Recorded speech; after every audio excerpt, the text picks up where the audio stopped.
ನಮಸ್ತೆ ಗೆಳೆಯರೇ, ಎಲ್ಲರೂ ಹೇಗಿದ್ದೀರಾ? ಚೆನ್ನಾಗಿದ್ದೀರಾ ಅಂತ ಭಾವಿಸ್ತೀನಿ. ಒರಿಜಿನಲ್ನ ಮೀರಿಸಿದ ರೀಮೇಕ್ ಸಿನಿಮಾಗಳು ಅನ್ನೋ ಕಾನ್ಸೆಪ್ಟ್ನಲ್ಲಿ ಕೆಲವೊಂದು ಕನ್ನಡ ಸಿನಿಮಾಗಳನ್ನು ಗುರುತಿಸಿ ಈಗಾಗಲೇ ಒಂದು ವಿಡಿಯೋ ಮಾಡಿದ್ದೆ. ಇದು ಅದರ ಮುಂದುವರೆದ ಭಾಗವಾಗಿರುತ್ತೆ. ಮೊದಲ ವಿಡಿಯೋ ಲಿಂಕನ್ನು ಡಿಸ್ಕ್ರಿಪ್ಷನ್ ಬಾಕ್ಸಲ್ಲಿ ಕೊಟ್ಟಿರ್ತೀನಿ, ಕ್ಲಿಕ್ ಮಾಡಿ ನೋಡಿ. ಗೆಳೆಯರೇ, ಬೇರೆ ಭಾಷೆಗಳಲ್ಲಿ ಸೂಪರ್ ಹಿಟ್ ಆದ ಸಿನಿಮಾಗಳನ್ನು ರೀಮೇಕ್ ರೇಟ್ಸ್ ತಗೊಂಡು ಕನ್ನಡದಲ್ಲಿ ಸಿನಿಮಾ ಮಾಡಿ ಅವುಗಳು ಮೂಲ ಚಿತ್ರಕ್ಕಿಂತ ಹೆಚ್ಚಿನ ಯಶಸ್ಸು ಗಳಿಸಿದಂತಹ ಸಿನಿಮಾಗಳ ಬಗ್ಗೆ ಈ ವಿಡಿಯೋ ಆಗಿರುತ್ತೆ.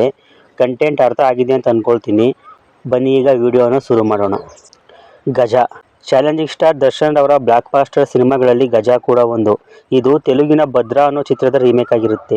ತೆಲುಗಿನಲ್ಲಿ ರವಿತೇಜ ಹಾಗೂ ಮೀರಾ ಜಾಸ್ಮಿನ್ ಅವರು ಆಕ್ಟ್ ಮಾಡಿ ಸೂಪರ್ ಹಿಟ್ ಆದ ಈ ಸಿನಿಮಾ ಕನ್ನಡಕ್ಕೆ ಗಜ ಅನ್ನೋ ಹೆಸರಿಗೆ ರೀಮೇಕ್ ಆಗುತ್ತೆ. ಕನ್ನಡದಲ್ಲಿ ರೀಮೇಕ್ ಸಿನಿಮಾಗಳನ್ನು ಕನ್ನಡದ ನೇಟಿವಿಟಿಗೆ ಸರಿಹೊಂದೋ ಥರ ನಿರ್ದೇಶನ ಮಾಡಿ ರೀಮೇಕ್ ಡೈರೆಕ್ಟರ್ ಎಂದೇ ಪ್ರಖ್ಯಾತಿ ಪಡೆದಿದ್ದ ಕೆ. ಮಾದೇಶ್ ಅವರು ನಿರ್ದೇಶನ ಮಾಡಿರ್ತಾರೆ. ದರ್ಶನ್ ಅವರ ಹೇರ್ ಸ್ಟೈಲ್, ವಿ. ಹರಿಕೃಷ್ಣರವರ ಸಾಂಗ್ಸ್, BGM ಎಲ್ಲ ಆ ಟೈಮಲ್ಲಿ ತುಂಬಾ ಸೌಂಡ್ ಮಾಡಿತ್ತು. ಇದರ BGMಗಳು ಎಷ್ಟೋ ಲವರ್ಸ್ಗಳ ಸ್ಟೇಟಸ್ಗಳಲ್ಲಿ ಈಗಲೂ ಹರಿದಾಡುತ್ತೆ. ಗಜ ಸಿನಿಮಾನ ಫ್ಯಾನ್ಸ್ಗಳು ಸೇರಿದಂತೆ ನಾರ್ಮಲ್ ಆಡಿಯನ್ಸ್ಗಳು ಕೂಡ ನೋಡಿ ಇಷ್ಟಪಡ್ತಾ ಇದ್ರು.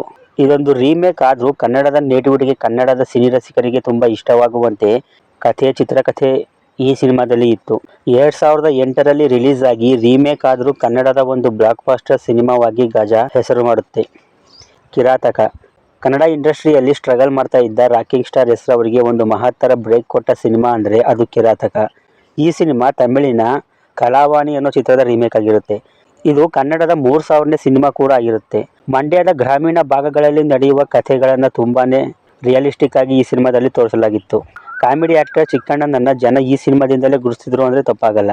ಇದು ಸರಿಸುಮಾರು 20 ಚಿತ್ರಮಂದಿರದಲ್ಲಿ 50 ದಿನ ಪೂರೈಸಿ ಬೆಂಗಳೂರಿನಲ್ಲಿ ಶತಕ ಬಾರಿಸಿತ್ತು. ಇದೊಂದು ರೀಮೇಕ್ ಆದರೂ ಕೂಡ ಕಿರಾತಕ ಕನ್ನಡಿಗರಿಗೆ ಮನರಂಜನೆ ಪೂರಕ ಸಿನಿಮಾವಾಗಿತ್ತು. ಆ ಕಾರಣಕ್ಕಾಗಿಯೇ ತಮಿಳಿಗಿಂತ ಈ ಸಿನಿಮಾ ಕನ್ನಡದಲ್ಲಿ ಹೆಸರು ಮಾಡುತ್ತೆ. ಹುಡುಗರು. ಪುನೀತ್ ರಾಜ್ಕುಮಾರ್, ಶ್ರೀನಗರ ಕಿಟ್ಟಿ ಹಾಗೂ ಲೂಸ್ಮಾದ ಯೋಗಿ ಕಾಂಬಿನೇಷನ್ನಲ್ಲಿ ಮೂಡಿಬಂದ ಹುಡುಗರು ತಮಿಳಿನ ನಾಡೋಡಿಗಲ್ ಅನ್ನೋ ಚಿತ್ರದ ರೀಮೇಕ್ ಆಗಿರುತ್ತೆ. ತಮಿಳಿನಲ್ಲಿ ಈ ಸಿನಿಮಾ ನೋಡಿ ಇದರ ಕಂಟೆಂಟ್ ಇಷ್ಟಪಟ್ಟ ಪುನೀತ್ ರಾಜ್ಕುಮಾರ್ ಅವರು ಇದರ ರೀಮೇಕ್ ರೇಟ್ಸನ್ನು ಸ್ವತಃ ಅವರೇ ತರ್ತಾರೆ. ಕನ್ನಡದಲ್ಲಿ ಹುಡುಗರು ಅನ್ನೋ ಹೆಸರಲ್ಲಿ ಪಾರ್ವತಮ್ಮ ತಮ್ಮ ವಜ್ರೇಶ್ವರಿ ಬ್ಯಾನರ್ ನಡಿಯಲ್ಲಿ ನಿರ್ಮಾಣ ಮಾಡಿದರೆ ಕೆ. ಮಾದೇಶ್ ಅವರು ನಿರ್ದೇಶನ ಮಾಡ್ತಾರೆ. ಇಬ್ಬರು ಪ್ರೇಮಿಗಳನ್ನು ಒಂದು ಮಾಡೋಕೆ ಹೋಗಿ 3 ಮಂದಿ ಸ್ನೇಹಿತರು ತಮ್ಮ ಜೀವನವನ್ನು ಹಾಳು ಮಾಡಿಕೊಳ್ಳುವಂತಹ ಕಥೆಯೊಳಗೊಂಡ ಈ ಸಿನಿಮಾ ಆ ಟೈಮಲ್ಲಿ ತುಂಬ ಒಳ್ಳೆ ಸಿನಿಮಾವಾಗಿತ್ತು. ಅದ್ರ ಜೊತೆಗೆ ಹಾಡುಗಳು ಕೂಡ ತುಂಬಾ ಕ್ರೇಜ್ ಹುಟ್ಟು ಹಾಕಿತ್ತು. ಕರ್ನಾಟಕದಾದ್ಯಂತ ಜನಮೆಚ್ಚುಗೆಗೆ ಪಾತ್ರವಾದ ಹುಡುಗರು ಸಿನಿಮಾ ಒಂದು ರೀಮೇಕ್ ಆದರೂ ಕೂಡ ಸತತ 100 ದಿನಗಳ ಭರ್ಜರಿ ಪ್ರದರ್ಶನ ಕಂಡು ಯಶಸ್ಸು ಸಾಧಿಸಿತ್ತು. ಈ ಲೀಸ್ಟ್ನಲ್ಲಿ ಚಾಲೆಂಜಿಂಗ್ ಸ್ಟಾರ್ ದರ್ಶನ್ ಅವರ ಮತ್ತೊಂದು ಸಿನಿಮಾ ಬುಲ್ಬುಲ್ ಸಹ ಸೇರುತ್ತೆ.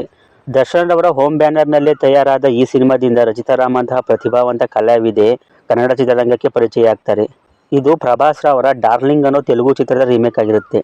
ರೆಬಲ್ ಸ್ಟಾರ್ ಅಂಬರೀಶ್ ಅವರು ದರ್ಶನ್ ಅವರ ತಂದೆಯ ಪಾತ್ರದಲ್ಲಿ ಕಾಣಿಸಿಕೊಂಡಿದ್ದು, ಇಲ್ಲೂ ಕೂಡ ತಂದೆ ಮಗನ ಕೆಮಿಸ್ಟ್ರಿ ತುಂಬ ಚೆನ್ನಾಗಿ ವರ್ಕ್ ಆಗಿತ್ತು.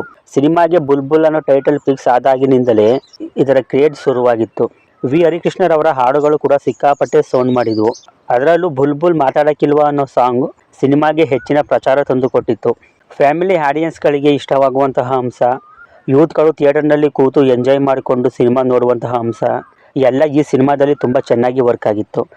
ಅದ್ರ ಜೊತೆಗೆ ದರ್ಶನ್ ಅವರನ್ನು ಪ್ರೆಸೆಂಟ್ ಮಾಡಿದಂತಹ ರೀತಿ ಕೂಡ ಅವರ ಫ್ಯಾನ್ಸ್ಗಳಿಗೆ ತುಂಬ ಇಷ್ಟ ಆಗಿತ್ತು. ಹೀಗೆ ಬುಲ್ಬುಲ್ ಒಂದು ರೀಮೇಕ್ ಆದರೂ ಕನ್ನಡಿಗರಿಂದ ಮೆಚ್ಚುಗೆ ಪಡೆದು ಯಶಸ್ಸನ್ನು ಸಾಧಿಸುತ್ತೆ. ರಾಜಾ ಹುಲಿ.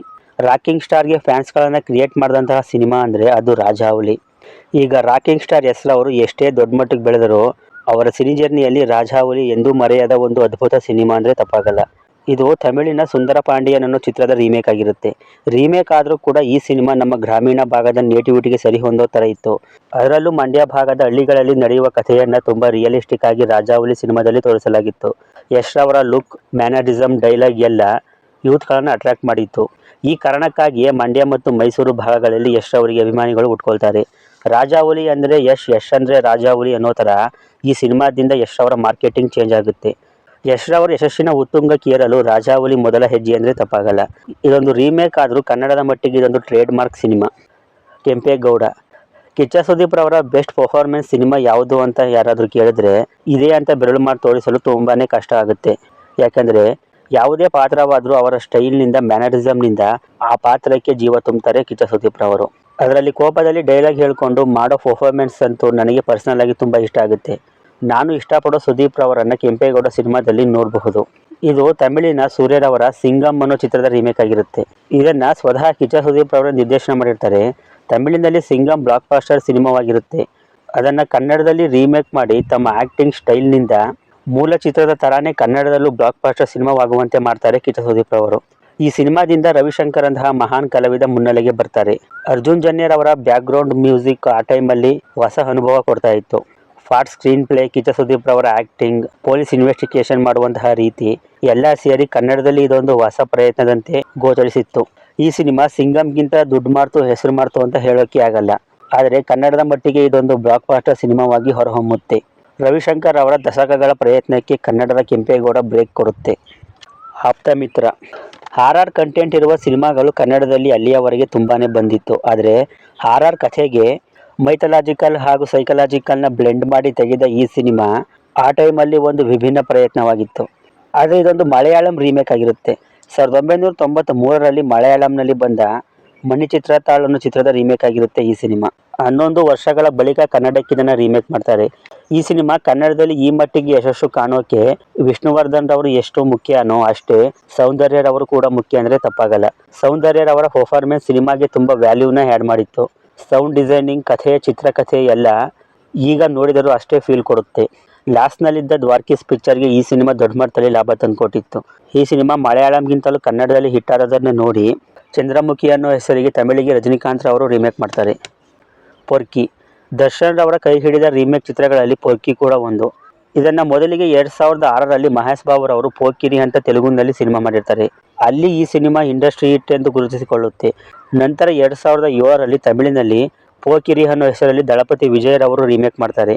ಅಲ್ಲೂ ಕೂಡ ಬ್ಲಾಕ್ ಬಾಸ್ಟರ್ ಆದ ಮೇಲೆ ಹಿಂದಿಗೆ ಸಲ್ಮಾನ್ ಖಾನ್ ರವರು ವಾಂಟೆಡ್ ಅಂತ ರೀಮೇಕ್ ಮಾಡ್ತಾರೆ. ಹೀಗೆ ಎಲ್ಲ ಭಾಷೆಗಳಿಗೂ ರೀಮೇಕ್ ಆದಮೇಲೆ 2010ರಲ್ಲಿ ಪೊರ್ಕಿ ಅನ್ನೋ ಹೆಸರಿಗೆ ದರ್ಶನ್ ರವರು ಇದನ್ನು ರೀಮೇಕ್ ಮಾಡ್ತಾರೆ.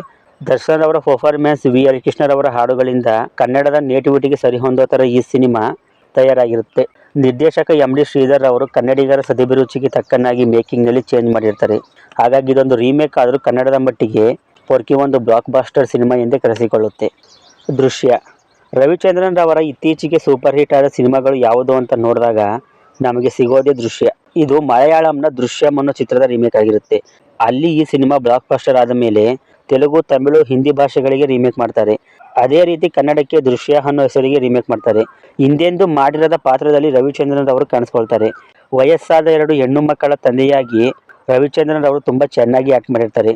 ಇದೊಂದು ರೀಮೇಕ್ ಆದರೂ ಕೂಡ ಕನ್ನಡಕ್ಕೆ ತಕ್ಕಂತೆ ರೀಮೇಕ್ ಮಾಡಿ ಜನರನ್ನು ಮೆಚ್ಚಿಸೋದರಲ್ಲಿ ನಿರ್ದೇಶಕ ಪಿ ವಾಸುರವರು ಯಶಸ್ಸು ಕಾಣ್ತಾರೆ. ರವಿಚಂದ್ರನ್ ರವರು ಇದೇ ಥರ ಪಾತ್ರಗಳು, ಇದೇ ಥರದ ಸ್ಕ್ರಿಪ್ಟ್ ಸೆಲೆಕ್ಷನ್ ಮಾಡಿ ಸಿನಿಮಾಗಳನ್ನು ಮಾಡಲಿ ಅಂತ ಬಯಸ್ತೀನಿ. ಹೀಗೆ ರೀಮೇಕ್ ಆದರೂ ದೃಶ್ಯ ಕನ್ನಡದಲ್ಲಿ ಬ್ಲಾಕ್ ಬಾಸ್ಟರ್ ಸಿನಿಮಾವಾಗುತ್ತೆ. ನೋಡ್ದಲ್ಲ ಗೆಳೆಯರೆ, ಒರಿಜಿನಲ್ ಮೀರಿಸಿದ ರೀಮೇಕ್ ಸಿನಿಮಾಗಳನ್ನು ನಿಮಗೆ ಯಾವ ಸಿನಿಮಾ ಇಷ್ಟ ಅನ್ನೋದನ್ನು ಕಮೆಂಟ್ ಮಾಡಿ ತಿಳಿಸ್ಕೊಡಿ. ವಿಡಿಯೋ ಇಷ್ಟ ಆಗಿ ಒಂದು ಲೈಕ್ ಮಾಡಿ, ಚಾನಲ್ನ ಸಬ್ಸ್ಕ್ರೈಬ್ ಮಾಡ್ಕೊಳ್ಳಿ, ಫೇಸ್ಬುಕ್ಕಲ್ಲಿ ಫಾಲೋ ಮಾಡೋದನ್ನು ಮರಿಬೇಡಿ. ಸಿಗೋಣ ಮುಂದಿನ ವಿಡಿಯೋದಲ್ಲಿ. ಬಾಯ್.